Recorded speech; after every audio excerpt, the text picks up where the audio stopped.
For the last 11 months, I've been working with a team of developers from this community to create our first indie project called Transience. It's a stealth action tactical FPS inspired by Max Payne, Splinter Cell, and Rainbow Six, set in a dystopian Texas setting in 2056. If you guys can do us all a solid and wishlist this game on Steam, we just passed 20,000 wishlists, and I really want to run that up this year, but we need your guys' help. Click the link down below if you enjoy what you see here and support what we're doing. Welcome to Devlog 3. There is a ton of stuff to talk about, and if you guys missed the other devlogs, I have a playlist up on this channel so you guys can follow along. Now, last time we showed off the P90 inspired weapon, which I thought looked really good. This episode, we can finally showcase our new SMG, heavily inspired by the MP5. On top of that, we finally got our Sega-style shotgun ready for animation, as well as this bad boy right here. Now, you guys know me, I love a nice F2000. We got this thing modeled, textured, and being rigged for animation. On the next devlog, we should have the rest of the weapons finished so I can showcase the entire roster of weapons to you guys. Dustin and Frankie have been putting a lot of effort into the animations, the rigging, and making sure that these weapons feel right. On top of this, our 3D artist, Cody, has also been working on a few different attachments that have now gone into the game. Few different optics, as well as a couple new foregrip attachments. Here's a picture of our XM5 showing off the new gear. Every time I look at this picture, I geek out, man, because look, it's so much work. It's so much work, and we're actually making it a reality. And this is such a badass weapon. Like, we're pulling this off, and seeing stuff like this just makes me so proud. It just geeks me out, man, and I'm excited. I'm sorry, let's get back to it. For our environments, Frosty and Chris have gone through and done a new pass on our warehouse environment, adding new pathways and a landing pad for flying vehicles to stop by. This adds a much more futuristic element to the space, which is something that we realized we were missing in this level. On top of this, we upgraded the roads leading up to this compound with security gate checkpoints and a unique design wall that lines the cliffside, kind of leading up to the warehouses. Out in the forest, we added a new pathway inspired by a location in Texas, and seeing as this is an alternate timeline Texas, we wanted to grab a few landmarks that residents might recognize. Our landscapes are not accurate. We have rolling hills, we got rivers in places that they shouldn't be. The city that our game takes place in is called New Houston, which gives us a bit of leeway to make creative changes, but we still want to look into different landmarks and design philosophy and architecture to kind of draw from, and we've been doing that the entire time.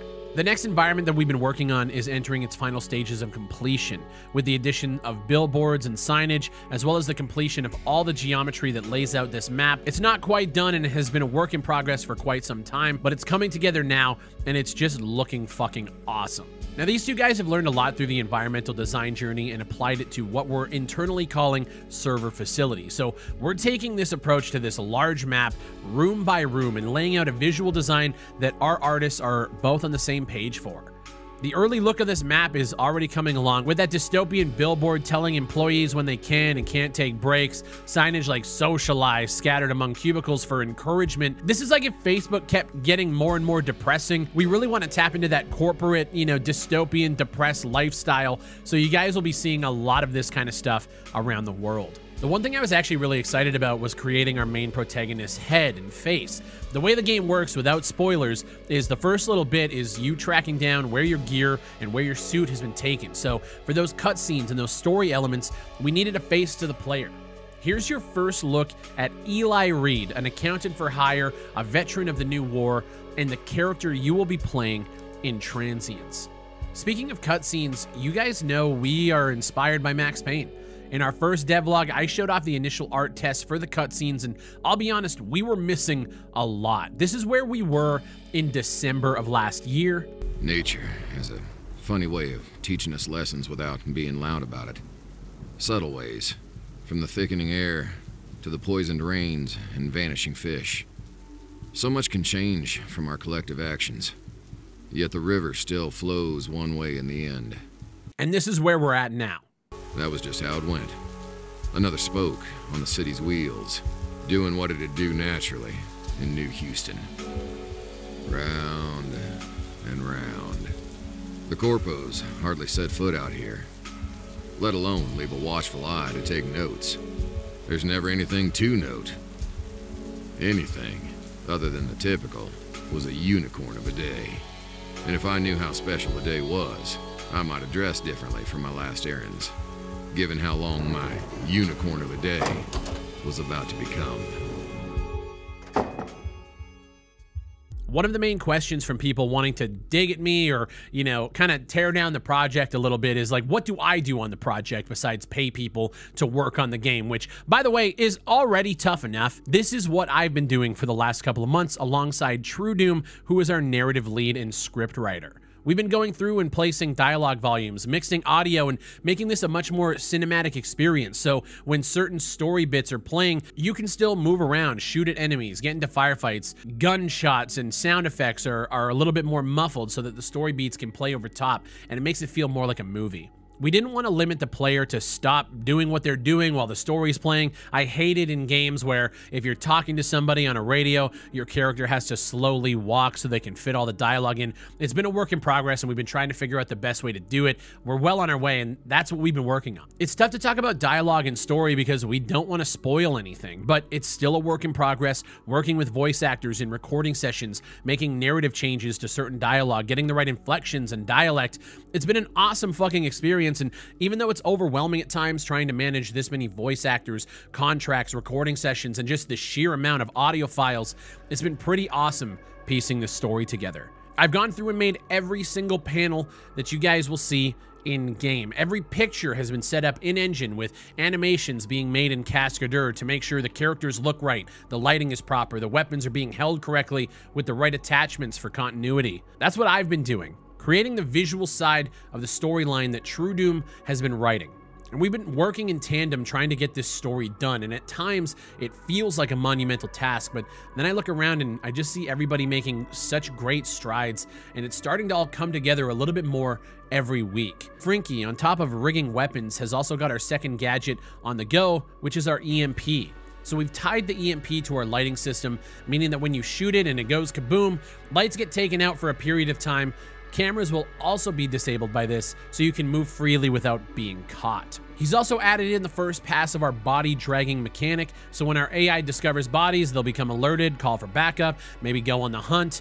This allows you to hide them in darkness or around corners, and hopefully the AI won't spot them. This is a core staple to the stealth genre and was originally planned from day one, and I'm just super psyched to see it finally come to life. Chris has also modeled our Medi-Pin and armor pins for the suit, so when you want to replenish health or armor, you need to find these items around. We're going to get them rigged and animated so you actually can see them being used within the game, which I'm actually really pumped about. And we're on the cusp of making a lot of breakthroughs with our AI to the point where we're willing to show it off to you guys. Right now, they're not quite there yet, and I'm just being honest. I'm hoping we can show some stuff off in the next devlog, which will probably be in a couple of months, but for now, just know it's very much a work in progress. Last devlog, we showed you guys the concept of our visor HUD, and I'm happy to say that we actually got it done, implemented, and it works great.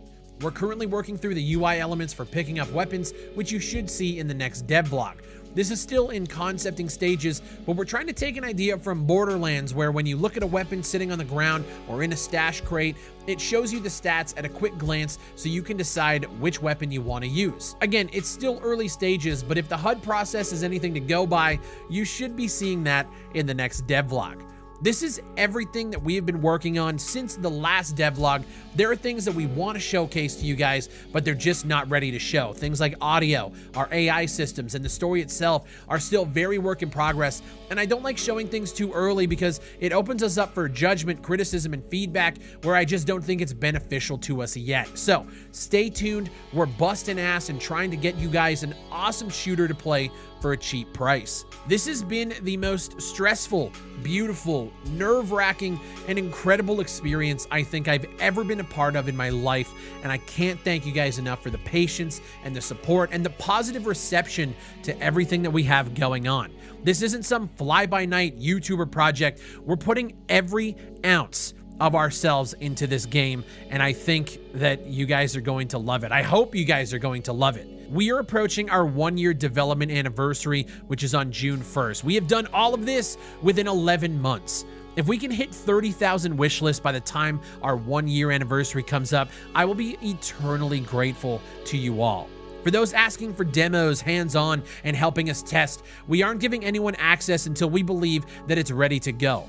I'll be signing up for Steam's Next Fest later this year, but if a demo isn't ready to go out, it just won't. I want it to be ready, and we'll do our best to get it there, but as with everything else tied to this project, if it's not ready to go out and if it's not ready to be shown, we're just not going to do it.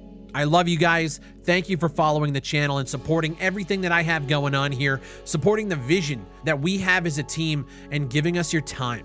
For those in the Transience Discord, we will be transitioning all public communications over to the Big Fry official Discord. I find that running 2 community Discords is tough enough, so we're going to be creating a separate section within my official Discord for everything Transience related.